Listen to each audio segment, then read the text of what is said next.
Bueno, entonces acá tenemos de nuevo la vegetación como indicadora. Nosotros usamos la vegetación para leer un paisaje, ¿no? Nos va a brindar información sobre qué procesos están ocurriendo. Si nosotros vemos una cobertura vegetal total, como lo que es este bosque de Orco Quebracho, esto es en la zona ahí del cerro del Uritorco, ¿no? Tenemos un bosque que está en medianamente buenas condiciones, que ha sufrido incendios y demás, pero bueno, que está siendo conservado. Entonces acá estamos ante la presencia de un paisaje que podemos decir que no tiene tanto riesgo ni está tan impactado.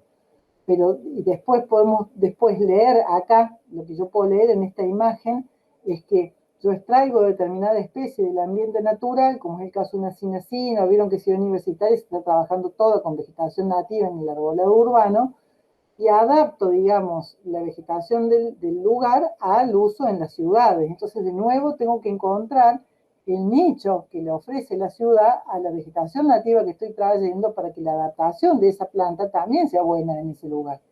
Porque las ciudades, las temperaturas no son las mismas. El nivel de Córdoba, que estamos a 400 metros sobre el nivel del mar, bueno, los molles los tenemos a 800, 900 metros, algunas plantas se adaptan, otras no se adaptan, las sombras arrojadas también les provocan problemas. Entonces, eh, más allá de que podemos usar vegetación nativa y debiéramos usar vegetación nativa para lo que es todo lo que es trabajo de paisaje a nivel regional, también tenemos que entender de que hay que encontrarle el espacio a esas plantas para que puedan sobrevivir.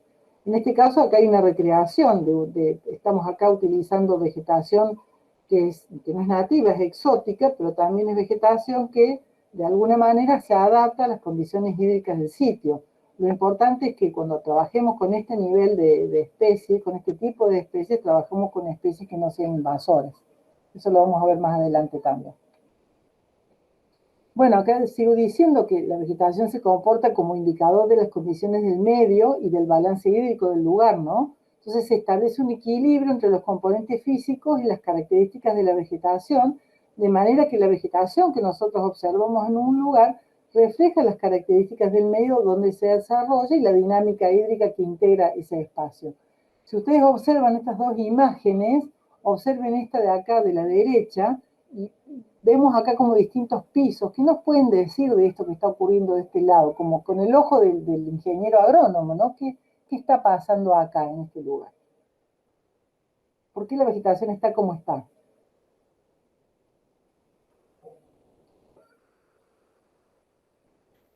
Para mí puede ser que sea o un lugar, ¿es el mismo ambiente, las dos fotos? Sí, ¿O este son? es abajo. Ah, claro.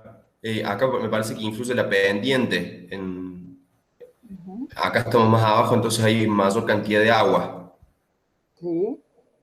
Y más suelo, y más suelo. es más suelo. Sí, está Eh, como, parece medio como con piedras arriba.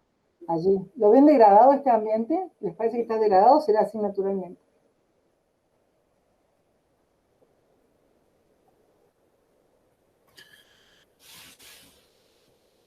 Para mí está un poco degradado, pero no tengo muchos fundamentos. Me parece que aunque sea un paisaje natural, debería estar un poco más verde.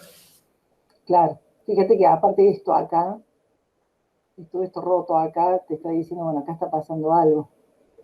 ¿Saben dónde es esto? Inquilino. Este cerro que ven acá, ven que es medio colorado. Del otro lado está el Cerro Colorado, para allá, la reserva del Cerro Colorado. Esto es noroeste de Córdoba. ¿Mm? Y acá tenés formaciones típicas, o sea, esto es natural porque son barrancas de arcilla que tienen una vegetación típica de esta zona, donde vos vas a encontrar bromeliáceas, determinado tipo de pilancias también, o algún tipo de vegetación que pueda alojarse en estos roquedales, que no va a ser nunca la que está acá abajo. Entonces, cuando vamos a estudiar, digamos, de alguna manera cómo aprovechar este sitio, lo primero que tenemos que ver es cuáles son los sitios más frágiles, dónde menos tendríamos que intervenir y dónde tenemos problemas que habría que de alguna manera remediar en este caso, ¿no? En este campo se hace ganadería, entonces y se ha clausurado esta parte de acá para que, bueno, los animales se queden acá abajo, porque justamente acá bajan 2 o 3 arroyos y cuando los animales subían hacían destrozos allá arriba. Entonces se está trabajando con cierta, digamos, manejo de lo que es la ganadería. Bueno, la vegetación y la topografía, lo que nosotros vemos como característica, cuando miramos un paisaje, lo observamos, vamos a ver, lo primero que vemos es eso, ¿no? No es lo mismo una pampa, ¿no? Algo plano como esto, que trabajar en ambientes más de sierra, donde tenemos que, la topografía también nos va dando distintas condiciones o microcondiciones de sitio que pueden dar lugar a que haya especies endémicas o que se desarrollen determinados ecosistemas en determinados lugares, ¿no? Son componentes muy potentes del paisaje. Siempre que analicemos un paisaje vamos a ver la topografía y la vegetación, porque nos están diciendo mucho, ¿no?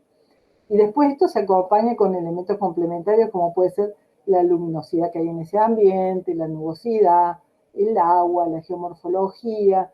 Cuando hablo de luminosidad o nubosidad, fíjense que los cielos de Córdoba son cielos muy dinámicos por el tipo de, sobre todo en esta zona donde tenemos esta topografía, y donde tenemos este clima monzónico, donde tenemos las tormentas de verano, que tienen estas formaciones verticales de nubes y demás, que le dan también al paisaje una conformación distinta a lo que puede ser un cielo a lo mejor del sur de la Argentina, o de Europa, de Londres, o de Lima. No sé si ustedes alguna vez estuvieron en Lima. Lima está a la orilla del mar, y le llaman el cielo, le dicen que cielo panza de burro, o sea, Lima es gris. Ustedes llegan a Lima y es muy raro un día que tenga sol. Es horrible, a mí no me gusta, casi me muero cuando fui. Uno está acostumbrado a estos azules de cielo y a veces uno no lo valora como paisaje, y muchas veces cuando trabaja digamos, en el diseño de un espacio verde, de un jardín, a veces cometemos el error de tapar mucho el cielo, el horizonte, a la entrada del sol en un lugar. Eso hay que tenerlo en cuenta, ¿no?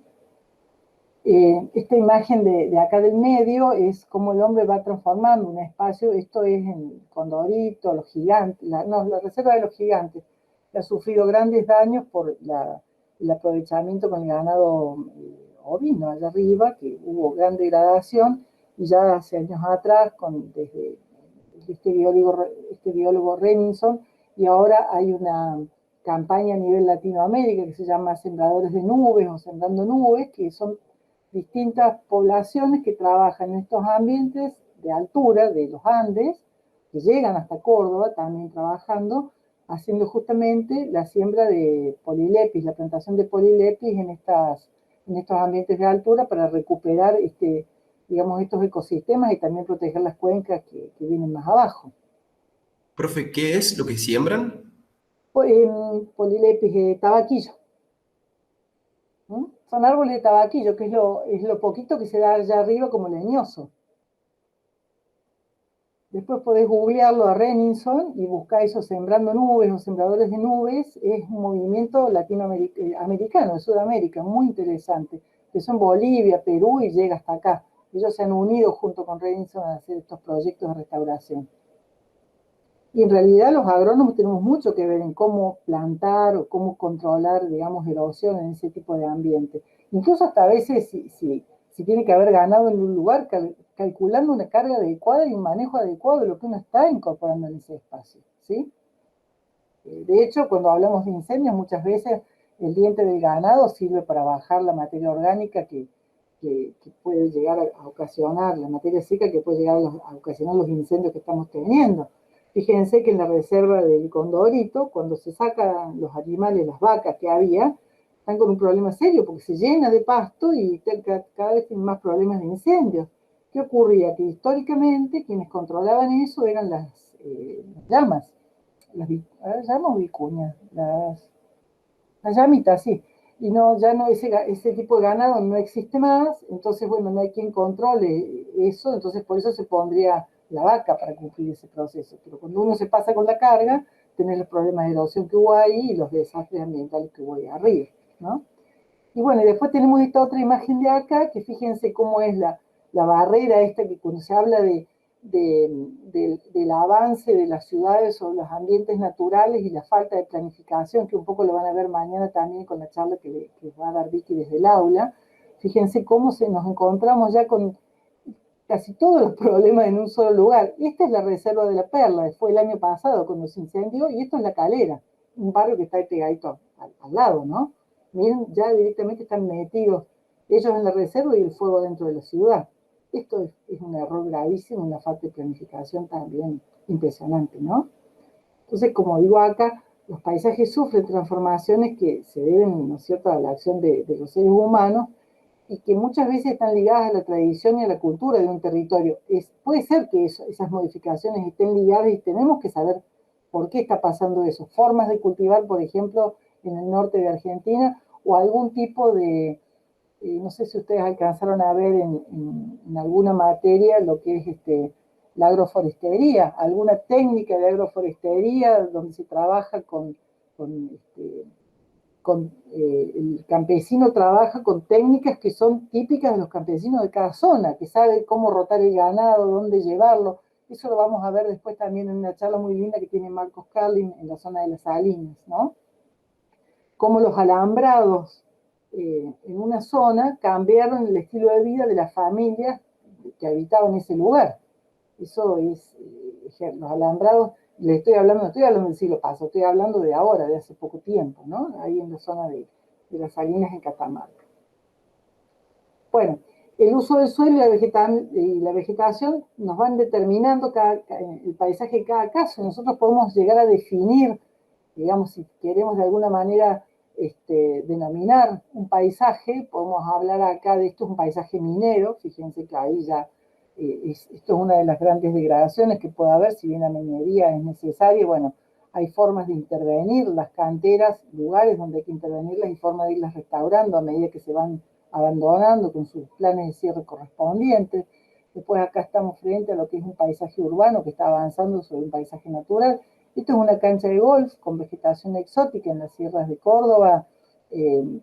Estos pinos, por ejemplo, han ido y han ocupado todo, esto es en la cumbre, han ocupado casi todas las laderas hacia la zona de Tío Mayú, la zona del dique San Jerónimo y demás. Bueno, ya esa zona ha sido toda invadida por pinos que estaban acá y que estaban también plantados en los jardines por la gente que fue ocupando esos lugares, buscando de alguna manera tener paisajes alpinos o algo por el estilo, ¿no? Y también buscando sombra, porque van a vivir allá arriba y no tenemos forma por ahí de tener sombra en los espacios muy altos, porque los árboles tardan mucho en crecer. Acá tenemos un típico, sí. Perdón, en la zona del dique San Jerónimo prácticamente es imposible encontrar ninguna planta nativa. Es muy, muy difícil porque está lleno de cráteres, o sea, es como que está todo invadido y vos vas caminando, que tiene los senderos ahí por el costado, y muy entre medio podés llegar a encontrar alguna nativa, pero es todo exótico, es impresionante. Y mucho siempre verde también. Sí. Y zarzamora. Zamoras también, es como que es todo invadido, es impresionante. Bueno, ese espacio fue el que se quemó hace 2 años atrás y bueno, ardió como nada, porque con esa vegetación que tiene era impresionante, ¿no? Entonces, estos cambios, ¿no? En el uso del suelo van trayendo también estos riesgos, y encima la gente va a vivir estos lugares de interfase que se llaman y se arriesgan también, que están metidos adentro de espacios muy pirogénicos, por decirlo de alguna manera, ¿no? Bueno, acá es donde nosotros nos va a tocar actuar, ¿no? En estos tipos de paisajes. Entonces, todas nuestras acciones introducen cambios en el uso del suelo, y acá tenemos, por ejemplo, la agricultura a gran escala, ¿no? Lo que son los espacios estos, ¿vieron esos paisajes que vemos desde arriba, donde vemos los círculos de riego, cómo la geometría del lugar cambia absolutamente, ¿no? No estoy diciendo que sea ni bueno ni malo, digo lo que uno puede llegar a percibir en relación a eso, ¿no? Entonces, ¿qué sería, digamos, lo que queremos dejar clarísimo acá? Que tenemos que conocer el territorio para poder planificar los cambios que uno va a incorporar, saber si ese territorio va a poder digerir esos cambios que vamos a interponer, y saber si vamos a poder integrar esos cambios al paisaje original que había en ese lugar. Me refiero a que no se note no se note o no sea, sobre todo no tanto visualmente, que obviamente hay que disimularlo, hay que de alguna manera compensarlo, pero que no haya daños a nivel de, de pérdida de calidad de ese paisaje. Entonces hay que poder integrar lo que estamos haciendo con lo que tenemos originalmente, sobre todo si está en buenas condiciones. Si no estuviera en buenas condiciones, bueno, tratar de mejorar todo. Esto que estamos viendo acá es una cuestión netamente artificial, se trata de la fijación de taludes. Acá tenemos mantas geotextiles que en un primer momento sirven para detener la erosión y la pérdida de los materiales finos y gruesos de una ladera que tiene determinada pendiente, y una plantación, una siembra tal vez de gramíneas que probablemente se ha hecho con hidrosiembra, ¿no? Estas son técnicas totalmente artificiales de restauración ambiental. Bueno, la idea es no perder la calidad ambiental y los servicios ambientales que brinda un sitio. Si ustedes hablan con las personas que viven en San Roque, por ejemplo, donde han hecho el puente ese nuevo, en el dique San Roque, la gente del pueblo de San Roque que ha quedado debajo, ni estamos enterados, que ha quedado debajo del puente, debajo de las grandes acumulaciones de piedra que sirven para sostener los taludes de camino, que las casas se les inundan y se les llenan de barro. O sea, eso nadie lo vio, ¿eh? Eso es perder, digamos, de alguna manera calidad en paisaje.